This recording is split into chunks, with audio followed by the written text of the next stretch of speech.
Olá! Hoje nós vamos dar continuidade a um tema que nós já tratamos em programa anterior. É sobre a influência do meio, a questão fluídica na casa espírita. E nós estamos mais uma vez contando com a presença de Danilo Arruda da Luz, que é responsável pelo setor de mediunidade da Federação Espírita do Paraná. Também é membro do Conselho Federativo Estadual da Federativa do Paraná. Também hoje vamos ver a mensagem do Momento Espírita. Olá, Danilo, é uma alegria muito grande podermos dar continuidade a este assunto tão importante.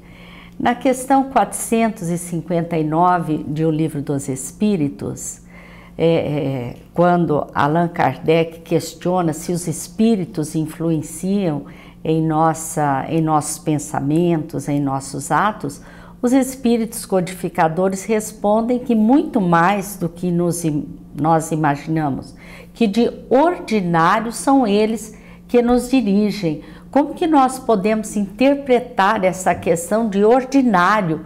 Isso é bastante significativo, não é? Com certeza. Alegria estar de novo no programa.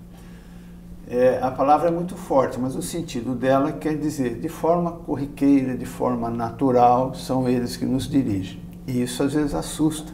Quando a gente estuda isso em grupos de estudo a respeito do Livro dos Espíritos, chega nessa questão, às vezes pode assustar, porque a pessoa imagina, então quer dizer que tudo que eu faço, eu estou fazendo sob influência dos espíritos, né? Já imagino o que a gente pensa, né? Mas, vejamos, essa é uma situação possível de acontecer nas condições de sermos espíritos. Os espíritos se influenciam, sim, mas nós temos que também tomar o cuidado e entender que esta influência se dá pela vontade de quem quer influenciar, mas temos que observar a vontade de quem vai ser influenciado. Então não é que simplesmente eu quero influenciar, eu influencio e eu consigo o meu intento.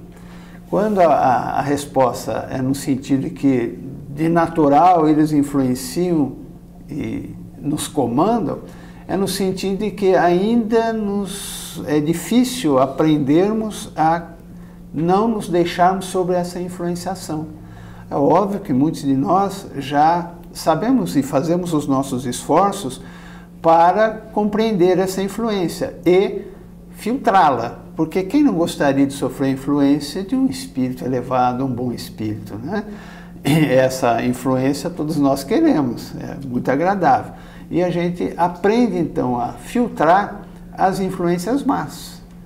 Mas no estágio evolutivo que ainda nos encontramos, às vezes nós cedemos a essas influências e chegamos ao ponto muitas vezes de sermos realmente comandados por essa influência, nos deixamos influenciar.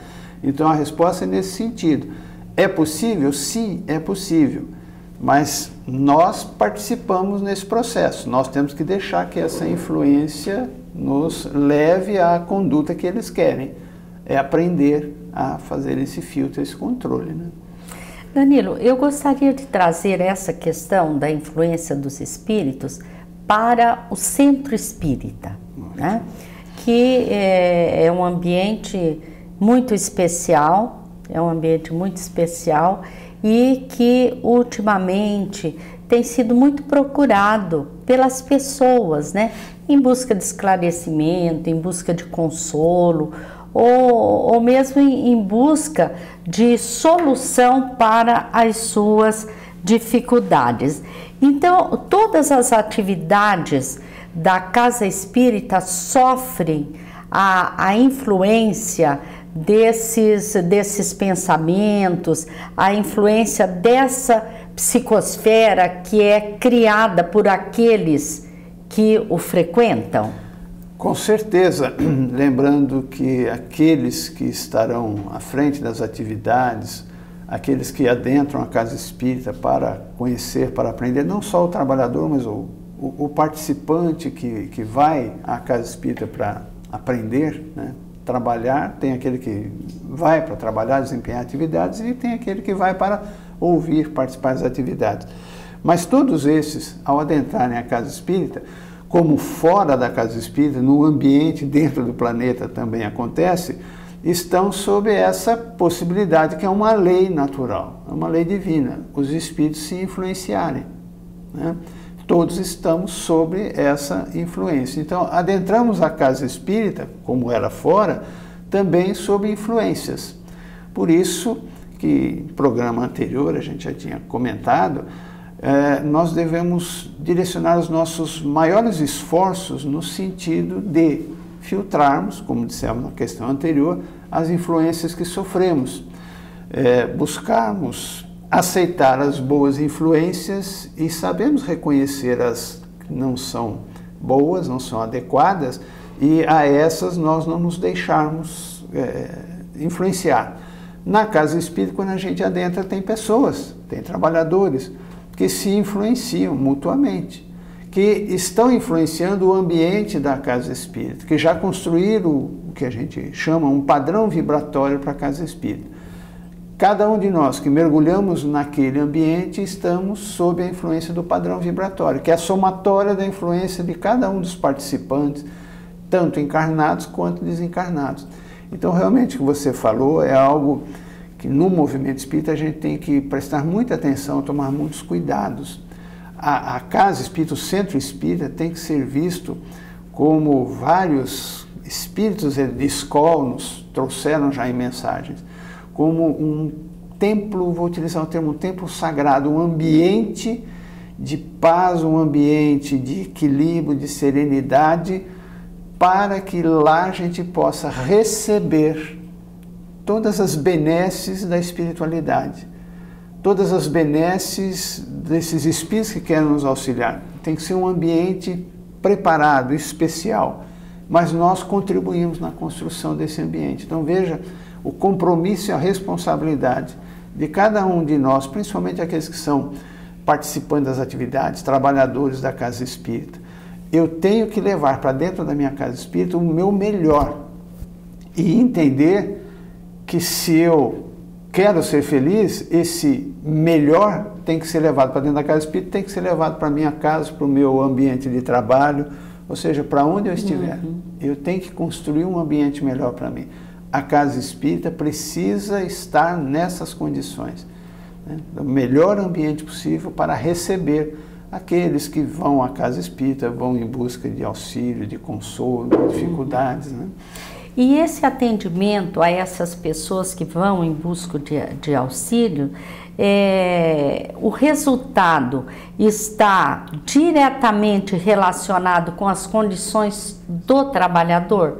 Somente isso é pré-requisito para que haja o atendimento, Danilo? Várias coisas contribuem nesse atendimento. Entendo que você se refere àquelas pessoas que adentrem a casa espírita que vão em busca o atendimento, né? Estão passando por alguma situação, uma aflição e querem entender. Veja, Danilo, as pessoas vêm em busca, não é? Estão necessitadas. O que envolve esse atendimento para que ela seja beneficiada pelo auxílio da casa espírita? O que envolve isso? Em primeiro lugar, vamos entender que existem causas para que esteja acontecendo isso nesse momento na vida daquela pessoa. E a doutrina espírita, ela tem o papel de nos esclarecer quais são as causas. Estão relacionadas a muitas coisas, mas a principal dela, a que dá origem a todas as outras, é a nós mesmos. A nossa condição, o nosso comportamento, como agimos na nossa vida, como pensamos, como sentimos, que às vezes diz respeito até a outras encarnações, mas o meu comportamento em outra reencarnação que gerou nessa encarnação a condição em que eu me encontro atualmente. Ou mesmo dentro dessa própria reencarnação, a minha conduta ao longo dos meus anos, né? Eu estou construindo a situação, eu construí no passado o que eu estou vivendo hoje. Então a doutrina espírita, ela tem sim, o potencial de explicar isso às pessoas. E a proposta do explicar é, em fazendo-se entender, entender também qual é a forma de eu corrigir, a forma como eu vou solucionar o meu problema. E a doutrina espírita deixa muito claro, tudo isso diz respeito à mudança em nós, nos nossos comportamentos. Então, esse aspecto, para que eu possa transmitir isso a quem chega e está pedindo apoio dentro da casa espírita, exige que o trabalhador que vai fazer esse atendimento tenha essa consciência, essa crença, esse conhecimento. Depois também tem o papel das terapias dentro do centro espírita, que vão acompanhar esse atendimento, o passe, a água fluídica. O ambiente é uma terapia, uma casa espírita, oferecer um ambiente adequado àquele que vai ali participar, vai ali em busca de respostas, de auxílio e tal. A pessoa, às vezes a gente vê atendimentos que a pessoa não chega nas melhores condições, né? Ela passa por um atendimento, uma entrevista, uma conversa mais reservada, e é comum a gente observar ela falar assim, puxa, eu estou me sentindo bem melhor do que quando eu cheguei. O que é isso? O ambiente em que ela estava, um ambiente favorável, propício, foi aos poucos ajudando ela a se desvencilhar de uma, vamos utilizar esse termo, de uma carga fluídica não tão favorável, substituindo por algo mais agradável, mais sereno, mais equilibrado. Isso faz parte também do tratamento, por isso que a gente recomenda sempre às pessoas que vêm com esse sentido, às vezes não querem, eu não quero aprender doutrina espírita, não quero me tornar espírita, mas eu quero um auxílio. E a gente recomenda essas terapias, escutar a palestra, não na proposta de conversão, que não é essa a proposta da doutrina espírita. Mas a gente oferece a ela a estada num ambiente favorável que a faça se sentir melhor, né? Dentro das suas dificuldades, que ela possa estar, às vezes, precisando de um ambiente desse. Quantos de nós vivemos aí um dia a dia já há muito tempo assim, aflitivo, que parece que em lugar nenhum a gente está bem, se sente bem. A Casa Espírita tem por obrigação oferecer um ambiente nas condições melhores, mais adequadas, para que ele possa estar ali e se refazer energeticamente, receber as boas energias, os bons fluidos dentro da Casa Espírita. Então, envolve sim o preparo daqueles que vão trabalhar para oferecer esse atendimento, o esclarecer adequado. Nós precisamos trocar crenças dentro da pessoa que está sendo atendida, né? Às vezes ela acredita em algo equivocado e não consegue entender o porquê que está passando por aquilo. A doutrina espírita oferece a ela a oportunidade de acreditar com argumentos, com lógica, com racionalidade, em explicações que são plausíveis. E quando a gente tem a explicação, a gente também enxerga a solução. Mas é necessário que a pessoa faça a sua parte. Você se referiu a pessoas que dizem eu não quero, né? Adentra a casa espírita muitas pessoas com sintomas de mediunidade. E lógico, a casa espírita tem todas as condições de orientar o procedimento que a pessoa deve ter. Mas há aqueles que dizem eu não quero ser médium, eu não quero desenvolver a mediunidade. Isso acontece nas casas espíritas, Ivone. Só lembrando o Kardec, nós somos influenciados, temos a capacidade de fazer a percepção dos espíritos, alguns de forma mais ostensiva, até mesmo ver os espíritos, ouvir os espíritos, e a esses a gente chama, como está no próprio livro dos espíritos, dos médiuns, como médium ostensivo, esse tem essa capacidade. O que a gente precisa entender, a doutrina espírita tem esse papel, é que existe um porquê, um objetivo dessas pessoas terem esta faculdade ativa, vamos dizer assim, entendendo que todos nós temos essa capacidade, é inerente ao espírito, todos podem fazer esse contato com os espíritos, mas alguns têm esta, né, de forma ativa, dessa maneira ostensiva, e tem um objetivo. Esse trabalho de atendimento aos espíritos, que pode ser realizado a partir da mediunidade, é uma grande proposta de transformação para aquele que a tem, é uma oportunidade de realizar um trabalho em favor ao próximo, daquela prática da caridade, ou mesmo na compreensão do mandamento maior de Jesus, né, o amor incondicional ao próximo, ao outro. Então, o exercício de atendimento a esses espíritos por parte, não apenas do médium, mas, por exemplo, na reunião mediúnica e o médium como sendo esse veículo, é de uma grandeza, de uma possibilidade de elevação imensa para aqueles que o têm. E tem um objetivo. Por que alguns têm e outros não tão ostensivos? Porque precisam disso, por algum motivo nas suas vidas. Então a doutrina espírita vem explicar o que é, por que alguns têm, como utilizar essa faculdade e os benefícios que ela pode trazer. A gente vê que tem pessoas que não querem, porque esses benefícios estão também atrelados a dificuldades, a sacrifício em realizar essa tarefa.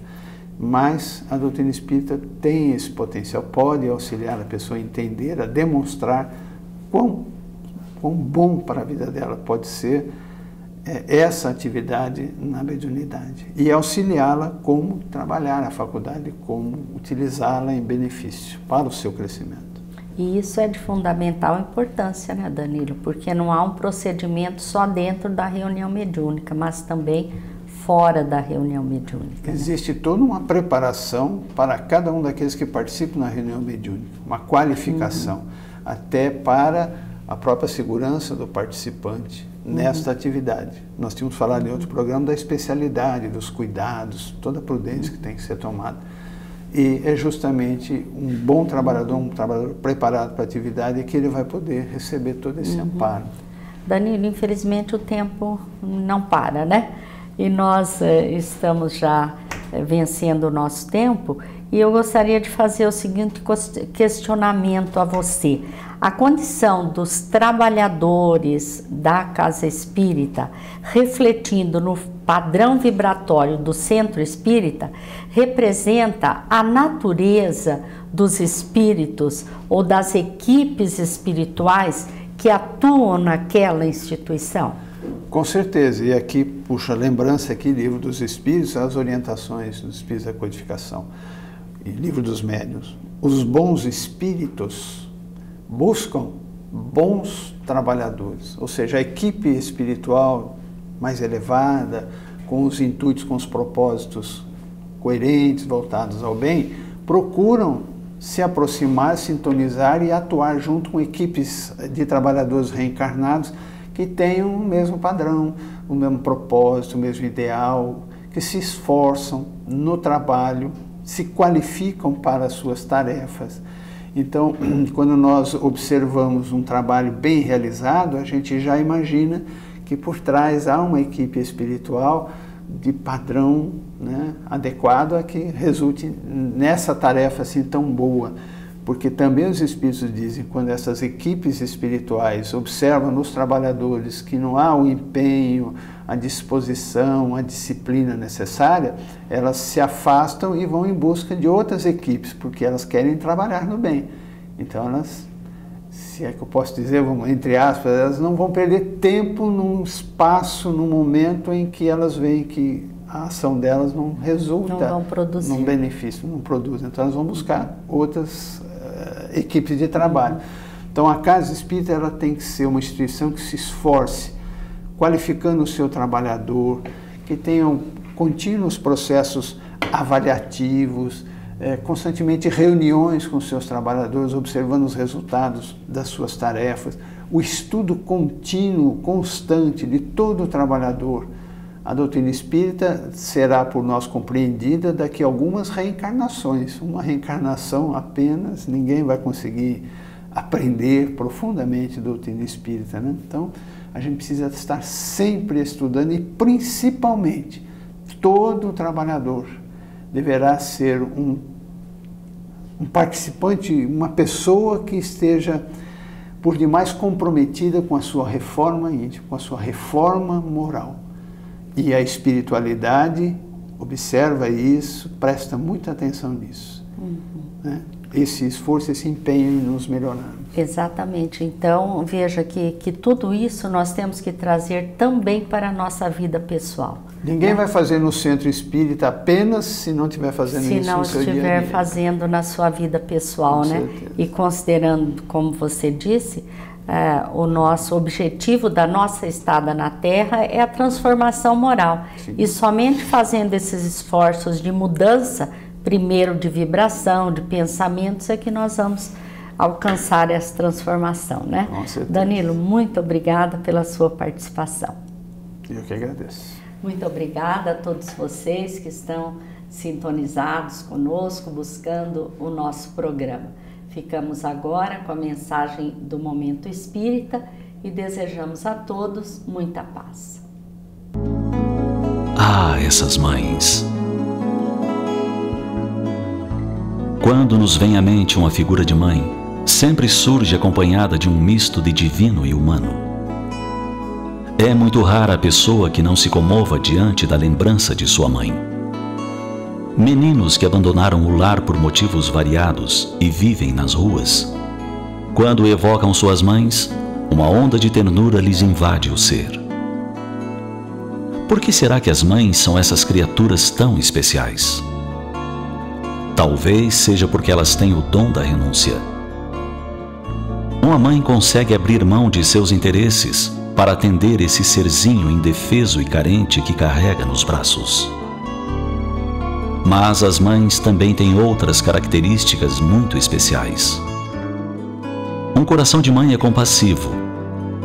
A mãe sempre encontra um jeito de socorrer seu filho, mesmo quando a vigilância do pai é intensa. Ela alivia o castigo, esconde as traquinagens, defende, protege, arruma uns trocos a mais. Sim, uma mãe sempre tem algum dinheiro guardado, mesmo convivendo com extrema necessidade, quando se trata de socorrer um filho. Mães são excelentes guarda-costas. Estão sempre alertas para defender seu filho do coleguinha terrorista que quer puxar seu cabelo ou obrigá-lo a emprestar seu brinquedo predileto. Quando a criança tem um pesadelo no meio da noite e o medo apavora, é a mãe que corre para acudir. As mães são um pouco fadas, pois um abraço seu cura qualquer sofrimento e seu beijo é um santo remédio contra a dor. Para os filhos, mesmo crescidos, a oração de mãe continua tendo o poder de remover qualquer dificuldade, resolver qualquer problema, afastar qualquer mal. No entender dos filhos, as mães têm ligação direta com Deus, pois tudo o que elas pedem, Deus atende. O respeito às mães perdura até nos lugares de onde a esperança fugiu. Onde a polícia não entra, as mães têm livre acesso, ainda que seja para puxar a orelha do filho que se desviou do caminho reto. Até o filho bandido respeita sua mãe e lhe reverencia a imagem quando ela já viajou para o outro lado da vida. Existem mães que são verdadeiras escultoras. Sabem retirar da pedra bruta que lhe chega aos braços a mais perfeita escultura, trabalhando com o cinzel do amor e o cadinho da ternura. Ah, essas mães! Ao mesmo tempo em que tem algo de fadas, também tem algo de bruxas. Elas adivinham coisas a respeito de seus filhos que eles desejam esconder de si mesmos. Sabem quando querem fugir dos compromissos, inventam desculpas e tentam enganar com suas falsas histórias. É que os filhos se esquecem de que viveram 9 meses no ventre de suas mães e por isso elas os conhecem tão bem. Ah, essas mães! Mães são essas criaturas especiais que Deus dotou com um pouco de cada virtude para atender às criaturas não menos especiais, que são as crianças. As mães adivinham que a sua missão é a mais importante da face da terra, pois é em seus braços que Deus deposita suas joias para que fiquem ainda mais brilhantes. talvez seja por essa razão que Deus dotou as mães com sensibilidade e valentia, coragem e resignação, renúncia e ousadia, afeto e firmeza. Todas essas são forças para que cumpram a grande missão de ser mãe. E ser mãe significa ser co-criadora com Deus e ter a oportunidade de construir um mundo melhor com essas pedras preciosas chamadas filhos.